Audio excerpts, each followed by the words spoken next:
Salut l'équipe, salut la team, c'est le débrief d'Aka et on est là pour débriefer ce match de Ligue 1 contre le... Alors les gars, on est là pour débriefer le match de Ligue 1 contre le Havre pour cette nouvelle journée de Ligue 1 et c'est simple les gars, je vous fais à peu près l'histoire.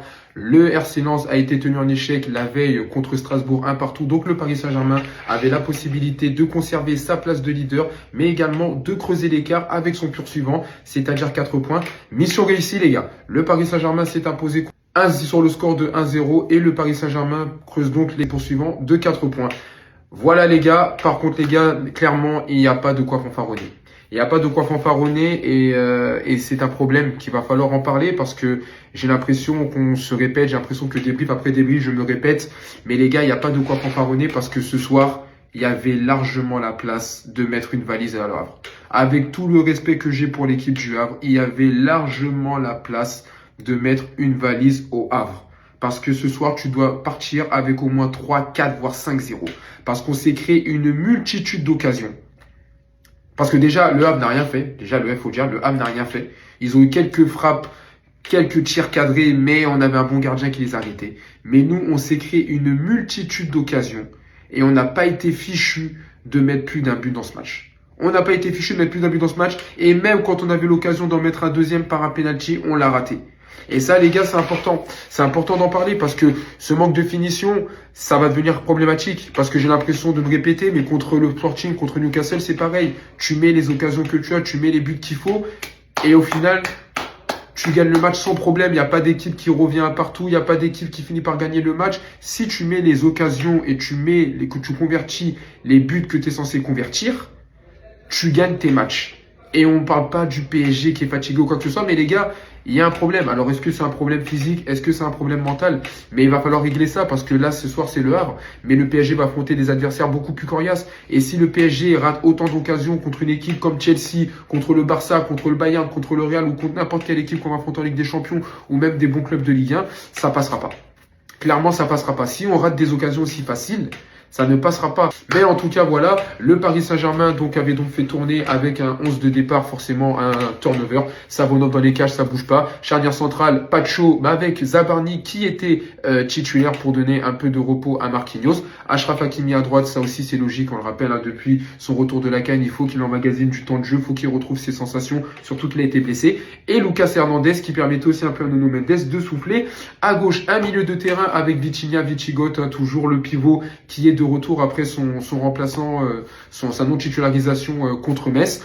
Aux côtés, bien sûr, de Wayne Zaïre-Emery, ça c'est logique, et de Dro Fernandez qui décidément enchaîne, grappille du temps de jeu, et ça fait plaisir parce que moi, clairement, je vous le dis, j'aime beaucoup Dro Fernandez. Et puis, forcément, une attaque pas inédite, mais avec un Kangini qui était titulaire. Ça fait plaisir, Kangini qui faisait de très très bons matchs depuis son retour de blessure et qui méritait d'être titulaire. C'est chose faite, il était titulaire à droite, aux côtés avec Vara et Barcola. Clairement, les gars, on avait une équipe qui était censée pouvoir dominer ce match, pouvoir écraser le Havre et pouvoir s'imposer. Et au final, on a beaucoup pêché dans la finition. Donc je l'ai dit les gars, c'est un problème qu'il va falloir raisonner, mais on passe au débrief P2P. Et pour ce débrief P2P, on commence avec le gardien Matvey Savonov. Alors c'est simple les gars, très bon match de Matvey Savonov. Ces derniers temps, il encaissait des buts, alors il faisait des bons matchs, mais il encaissait pas mal de buts. On commence à dire, ah Savonov, bon c'est pas Lucas Chevalier, mais il encaisse trop de buts, c'est embêtant. Là, très bon match sur les quelques occasions des Havrais. Il a réussi à faire les arrêts qu'il fallait. Il y a même encore un arrêt où il a la main, il a la main droite carrément pas opposée, mais il a la main droite en réflexe pour un bon match de Matvey Savonov. Donc j'ai beaucoup aimé le match de Matvey Savonov. Voilà, c'est un clean sheet. C'est quand même le 13e clean sheet si je dis pas de bêtises. Le PSG qui est ni plus ni moins la meilleure défense de Ligue 1. Et en tout cas, c'est bon pour le capital confiance. La charnière centrale était un peu plus solide. Voilà, un Pacho qui a retrouvé un peu plus de liant, un peu plus de force dans le jeu. Un Pacho que j'avais trouvé très fatigué. Et un Zabarni, les gars, qui curieusement a fait un bon match. Alors attention, c'est pas un match exceptionnel. Un Zabarni qui s'est fait trouver 2 ou 3 fois. Mais j'ai trouvé qu'il a fait un match correct. Voilà, on le sait, hein, c'est un joueur qui est quand même assez solide. Donc dans le duel, il est toujours présent. Il a fait des très bons tacles sentis. Il a intercepté de bons ballons. Très bon aussi dans le domaine aérien au milieu de terrain pour dégager des ballons qui pouvaient être chauds. Donc voilà, j'ai quand même bien aimé le match de Ilias Zabarni. Achraf Hakimi sur son côté droit qui monte de plus en plus en puissance. Voilà, défensivement j'ai bien aimé, offensivement aussi. Aurait pu se targuer d'une passe décisive pour Dro Fernandez. Malheureusement, il était hors jeu de ça. Donc ça c'est dommage. Et puis après sur le côté gauche, un Lucas Hernandez qui décidément en tout cas fait ses matchs. Voilà, que je trouve moins agressif dans le mauvais sens du terme, mais toujours aussi agressif dans le bon sens du terme. Et voilà, on le voit qui commence à retrouver des pleine possession de ses moyens. Il est combatif, il va au duel, il se projette un peu plus vers l'avant. Et ça fait quand même plaisir d'avoir un Lucas Hernandez comme ça parce que c'est le substitut de Nuno Mendes et on a besoin d'un très bon Lucas Hernandez. Au niveau du milieu de terrain, Vitinha, Vitigod, ça faisait plaisir de le revoir titulaire. C'était un bon match de Vitinha, c'est pas le Vitinha qu'on a eu contre Tottenham, c'est clairement pas le Vitinha de l'année dernière, mais petit à petit, il retrouve des bonnes sensations. Je pense que le fait d'avoir pu se reposer contre Metz, ça lui a fait du bien. Donc voilà, on avait un bon match de Vitinha. Warren Zaïre-Emery, je pense que les gars, j'ai pas besoin d'en parler. C'est encore un superbe match de Warren. C'est-à-dire que physiquement, il est affûté, il est présent dans les duels, il est présent dans la relance, il est présent dans la projection. Voilà, il y a eu 2-3 passes qu'il a bien senti, il y a 2-3 passes aussi qu'il a raté, mais globalement, il a perdu très peu de ballons et c'est vraiment très solide. Donc voilà, encore un très bon match de notre Warren Zaïre-Emery. Et Dro Fernandez, les gars, j'en ai déjà parlé. Dro, la seule chose qui lui manque, c'est le physique. Il lui manque juste à avoir du physique, à être bon dans les duels, mais clairement, les gars, c'est un gamin qui pue le football. Parce que techniquement, avec le ballon, c'est magnifique. Les gars, je commence à me dire que si la numéro 27, c'est pas pour rien. Quand je vois le numéro 27, forcément, je pense à un joueur emblématique du PSG version QSI, Javier Pastore, El Flaco. Les gars, je commence à me dire que c'est pas pour rien parce que quand je vois Dro Fernandez jouer, il y a du Pastore en lui. On le voit, il est à l'aise techniquement. J'ai encore 2-3 actions. Il y a une action où il empêche un ballon de sortir en touche avec un superbe contrôle du pied. Il y a une action où il aurait même pu marquer son but parce que c'était lui qui a marqué le deuxième but. Malheureusement, pour un hors-jeu, le but n'est pas validé. Mais en tout cas, voilà, Dro Fernandez qui aurait pu ouvrir son compteur but et qui a fait un bon match. Et petit à petit, voilà les gars. Il grappille du temps de jeu, lui font aussi un peu plus confiance, il a un peu plus de ballon. Alors on voit pour l'instant il est encore perdu, hein. Il court à droite, il court à gauche, il n'est pas toujours bien, il n'est pas toujours servi par ses camarades. Mais voilà, il a le mérite de se montrer, il a le mérite de montrer ce qu'il vaut. Et je suis sûr les gars que c'est un joueur qui va nous faire le plus grand bien quand il va progresser. Au niveau de l'attaque, c'est là où il faut en parler. C'est là où il faut en parler parce que l'attaque aurait dû bien se passer, mais l'attaque a été compliquée. Kanguigny qui a fait un bon match. Parce que c'est lui qui fait la passe décisive pour Barcola. Mais clairement, t'as pas beaucoup de temps de jeu, t'es titulaire, tu fais un très bon match et il y a une action, les gars, pour moi, qui est immanquable. Je vous donne un peu l'histoire. On a Bradley Barcola qui déboule sur le côté gauche à son habitude, qui fait un centre opposé avec un extérieur du pied magnifique pour Kanguigny. Contrôle parfait, Kanguigny qui s'avance près du gardien. Et là, on le sait, c'est un gaucher, il ferme son pied, malheureusement, il ferme trop son pied. Et le ballon sort hors cadre. Et à ce moment-là, normalement, ça fait 2-0. À ce moment-là, quand Guigny met son but et ça fait 2-0, mais tu ne le mets pas. Ça fait toujours 1-0. Et du coup, forcément, le Havre, tu les laisses encore dans le jeu. Ils pensent qu'ils peuvent encore accrocher quelque chose. Et ce n'était que le début. Ce n'était que le début des occasions ratées. Ça, c'est pour Kanguigny. Ensuite, Barcola qui a fait encore un bon match. Mais Barcola, c'est pareil. Vous le connaissiez. Je vais pas en parler. Barcola, c'est toujours pareil. Dans la finition, c'est le dernier geste que ça pêche. Alors oui, certes, il a marqué un beau but de la tête. Et je trouve qu'en numéro 9, ça lui donnait un rôle qui était pas dégueulasse. Clairement, je préfère même presque voir Barcola au numéro 9 avec un Gvara à gauche qu'un Barcola à gauche et un Gvara à droite. Mais clairement, voilà, j'ai encore des occasions où il part tout seul. Et dans le dernier geste, ça pêche. Donc voilà, Barcola qui travaille sa finition. Et puis Gvara, comment vous dire, quand je dis qu'il y a un Gvara en Ligue des Champions et un Gvara en Ligue 1, les gars, c'est vraiment réel.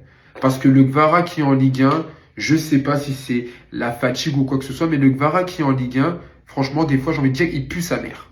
Il pue sa mère parce que, à part quand c'est des grands matchs comme contre Marseille où il est présent, il fait des belles choses, contre le Havre, là, aujourd'hui, Gvara, il a tout raté. Il a fait un bon match. Il a pas fait un match dégueulasse. Il est toujours bon, à l'aise avec la conservation de ballon, toujours bien pour se projeter vers l'avant, toujours à l'aise techniquement. Mais dans le dernier geste, il a pêché. Que ce soit une action où il part sur le côté gauche, il fait une feinte de frappe, il met sa fameuse enveloppée du pied droit qui, à la base, est censé toucher plein lucarne parce qu'on le sait que Gvara, il aime ce genre de tir. Et là, il l'a envoyé hors cadre, il l'a envoyé je sais pas où, c'était un flop. Et ou que ce soit pareil, une action un peu à la Kangili où il est très bien trouvé, il avance son ballon face à face avec le gardien et il trouve le moyen de tirer dans le poteau. Et ça sort en sortie de but. Voilà. À ce moment-là, il met son but. À ce moment-là, le Bara de la Ligue des Champions qui a marqué le 4e but en Ligue des Champions en finale contre l'Inter, il met ce but-là et ça fait même 3-0. Ça fait même 3-0. Mais voilà, Gvara n'a pas mis son but, il a raté beaucoup d'occasions et au final c'était un match décevant. Donc forcément il y a eu du turnover, on fait rentrer du Mbaye, on fait rentrer du Désiré Doué, on fait rentrer du Nuno Mendes et là encore c'est pareil, Nuno Mendes aussi, hein. J'ai bien aimé son entrée, mais Nuno Mendes c'est dommage parce que sur un superbe centre de Barcola, il met le plat du pied parfait et malheureusement cette fois-ci quand c'est pas les joueurs qui savent pas cadrer, c'est le gardien qui l'arrête. À noter hein, qu'il y avait un très très bon gardien en face, hein, le Havre. Le Havre qui est quand même une bonne équipe de foot, les gars. Faut pas oublier que le Havre a quand même tapé Strasbourg 2-1. Strasbourg qui marche sur l'eau, faut dire les termes. Donc le Havre qui est quand même une bonne équipe de foot. Mais voilà les gars, Nuno Mendes n'a pas réussi à marquer. Mon ami Mbaye, c'est pareil. Mbaye, c'est pareil. Alors très très maladroit Mbaye. Clairement, depuis que il est revenu de la CAN, il n'a pas beaucoup de temps de jeu, ça je sais. Mais je le trouve très très très maladroit. Et pareil, action pareil. Mbaye récupère le ballon, contrôle dans la surface de réparation, il s'avance, il est devant le gardien et il trouve le moyen de tirer sur le gardien. Voilà. Il trouve le moyen de tirer sur le gardien. Et ça encore les gars, c'était une occasion de but. Ça encore, ça devait faire but. Et à ce moment-là, Paris devait peut-être mener 3-4-0. Mais il tire sur le gardien. Il tire sur le gardien. Et au final, c'est encore une occasion qui est ratée. Et après, je crois qu'on va parler de la meilleure occasion. Enfin, la meilleure occasion. Désiré Doué. Désiré Doué qui revenait très très bien. Qui faisait des matchs beaucoup plus intéressants ces derniers temps. Et bon, qui a essayé un peu de retomber un peu dans ses petits travers contre le Havre, mais comme forcément c'est le Havre, ses dribbles ils sont passés. Et Désiré Doué qui a provoqué un penalty logiquement. Désiré Doué qui s'est approché pour le penalty. À ce moment-là, je me suis dit les gars, c'est Désiré Doué. Il a marqué tous les penaltys qu'il a mis avec le PSG, il va le mettre et au final lui aussi il flop. Donc on a du Dembélé qui flop, on a du Vitinha qui flop, Désiré Doué qui flop en penalty. Les gars, il faut que qui doit tirer les penaltys? Faut faire tirer Nuno Mendes, Gonzalo Ramos, faut aller faire tirer Ilya Zabarni, faut que ce soit Matvey Savonov.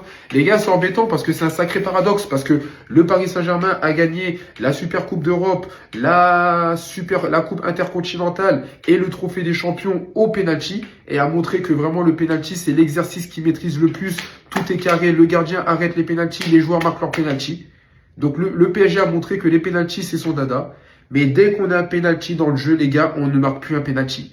Et ça devient problématique parce que je crois que sur les 6 derniers penaltys qu'il y a eu, c'est 5 échecs. Dembélé 2 fois, une fois Vitinha, là Désiré Doué, je sais plus c'est qui.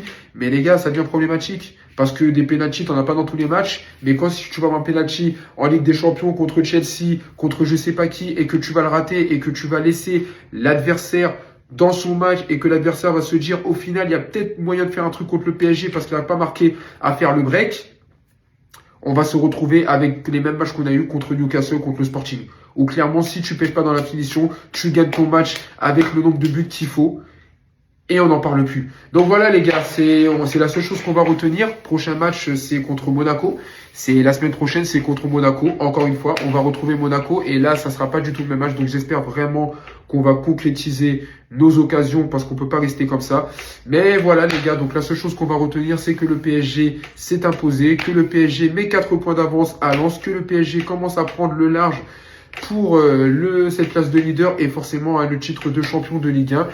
Et que Paris ne perd pas. Voilà, c'est les seules choses qu'on va retenir. Comme dirait l'autre, l'important, c'est les 3 points.